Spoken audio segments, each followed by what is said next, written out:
بسم اللہ الرحمن الرحیم رب اشرح لی صدری ویسر لی امری واحلل عقدۃ من لسانی یفقہوا قولی۔ بچوں، آج ہم اسماء استفہام کو مجموعی طور پر سمجھ لیتے ہیں۔ ہم نے جو اسماء استفہام تمہیں کل پڑھائے اور پرسوں پڑھائے تھے، ان کو آج موٹے موٹے انداز میں سمجھ لیتے ہیں۔ سب سے پہلے تو یہ یاد رکھو کہ حرف استفہام اور اسم استفہام دونوں میں بہت فرق ہوتا ہے۔ حرف استفہام جو ہے وہ صرف معنوی تبدیلی لاتا ہے، اعرابی تبدیلی نہیں لاتا۔ کون سی تبدیلی لاتا ہے؟ ہاں، اعرابی تبدیلی نہیں لاتا، صرف معنی پہ فرق پڑے گا۔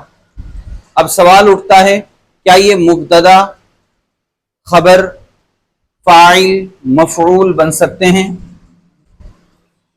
سوال اٹھتا ہے، مبتدا، خبر، فاعل، مفعول بن سکتے ہیں؟ جواب نہیں۔ یہ صرف کیا کرتا ہے؟ معنوی تبدیلی لاتا ہے۔ اس کو ذہن میں رکھیں آپ، بس یہ حرف سے زیادہ اور کچھ بھی نہیں، اس کی ویلیو حرف سے زیادہ کچھ بھی نہیں۔ حل الاسلام دین حق، ٹھیک ہے۔ اب حل کی وجہ سے کہیں اعرابی حالت بدلی نہیں بدلی، لیکن اس میں استفہام جو ہے یہ کبھی تو مبتدا بن کر آتا ہے، کبھی خبر بن کر آتا ہے، کبھی فاعل بن کر آتا ہے، کبھی مفعول بن کر آتا ہے۔ سمجھ گئے؟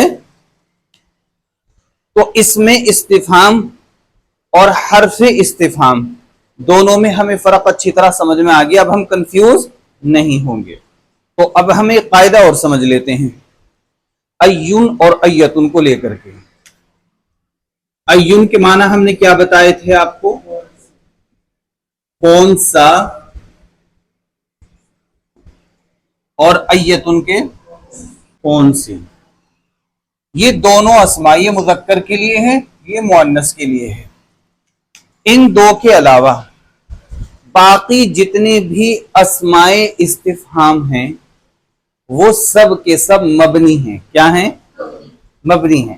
مبنی کس کو کہتے ہیں؟ ہم نے بتایا تھا رفع، نصب، جر تینوں میں ایک ہی حالت رہنی ہے۔ مثلا من ہے، اگر ہم اس کو رفع میں لائیں تو بھی من ہی ہے، نصب میں لائیں تو بھی من ہی ہے، جر میں لائیں تو بھی من ہی ہے۔ تو جتنے بھی اسماء استفہام ہیں ایون اور ایتن کے علاوہ سارے کے سارے مبنی ہیں۔ اب ایک قاعدہ اور ذہن میں رکھیں کہ آپ نے یہ تو بتا دیا کہ وہ سب کے سب مبنی ہیں، تو یہ کیا ہے؟ ان کا خود کا کام کیا ہے؟ ان کا خود کا کام کیا ہے؟ ان کے بارے میں بھی تو بتائیں۔ تو جواب یہ ہے کہ یہ ترکیب اضافی میں استعمال ہوتے ہیں۔ کس میں استعمال ہوتے ہیں؟ ترکیب اضافی میں استعمال ہوتے ہیں۔ مضاف اور مضاف الیہ کا جو قاعدہ ہے اس میں یہ مضاف بن کر آتے ہیں۔ مثلا ایو رجل، دیکھیں آپ مثال دیکھیں، ایو رجل، آپ کہیں گے جی یہ تو ایون ہے، آپ ایو کیوں لائے ہیں؟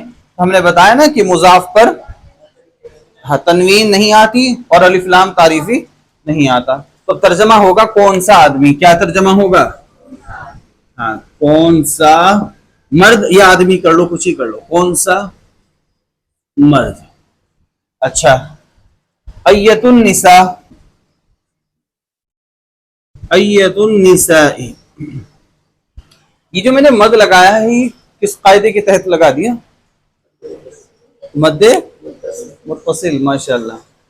کون سی؟ عورت۔ ایون اور ایتن دونوں کے بارے میں یاد رکھیں کہ یہ ہمیشہ مضاف بن کر آتے ہیں۔ ان دونوں کے علاوہ جتنے اسماء ہیں، اسماء استفہام، وہ سب کے سب مبنی ہیں۔ کیا ہیں؟ اب سوال یہ اٹھتا ہے کہ جی ان میں کون کون ہے جو مضاف یا مضاف الیہ بن کر آتے ہیں؟ تو جواب یہ ہے، ہم آگے پڑھیں گے انشاءاللہ، ہم اسٹیپ بائی اسٹیپ آپ کو قاعدے سکھاتے جا رہے ہیں۔ اب یہاں ایک بات اور ذہن میں رکھیں کہ ہم نے بتایا کہ اسماء استفہام جو ہیں وہ کبھی مبتدا بن کر آتے ہیں اور کبھی خبر بن کر آتے ہیں. تو مثال کے طور پہ ہمیں سوال کرنا ہے ما ھذا، تو ما کو ہم کیا مانیں گے؟ مبتدا، اور ھذا کو تو یوں مبتدا اور خبر مل کر کیا بنے؟ ہاں، جملہ اسمیہ استفہامیہ.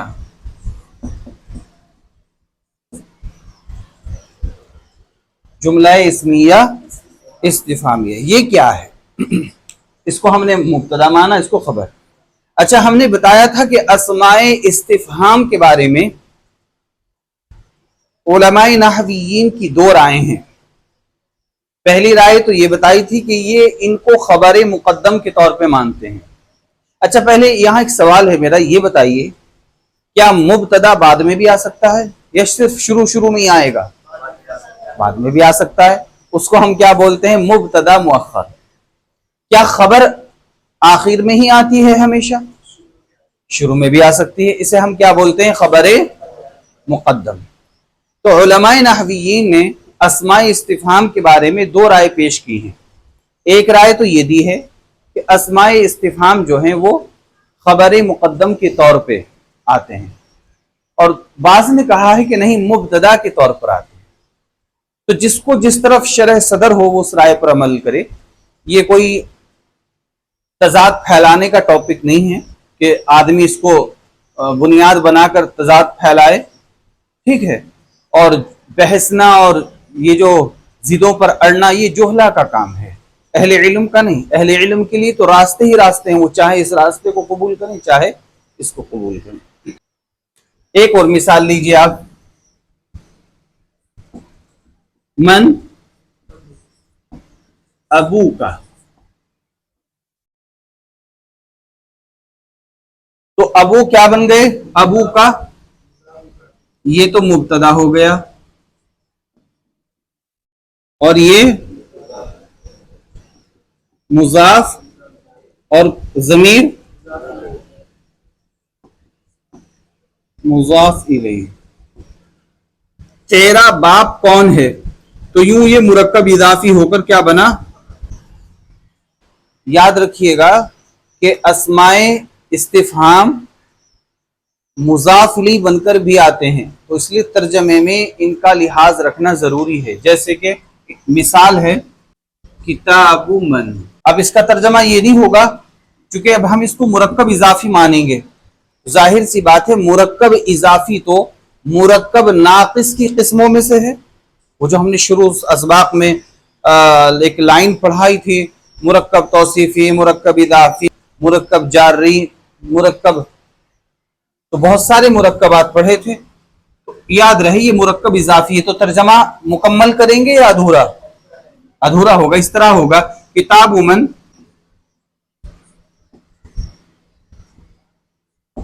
یہ نہیں کریں گے کتاب کس کی ہے، یہ نہیں کریں گے اس کا ترجمہ.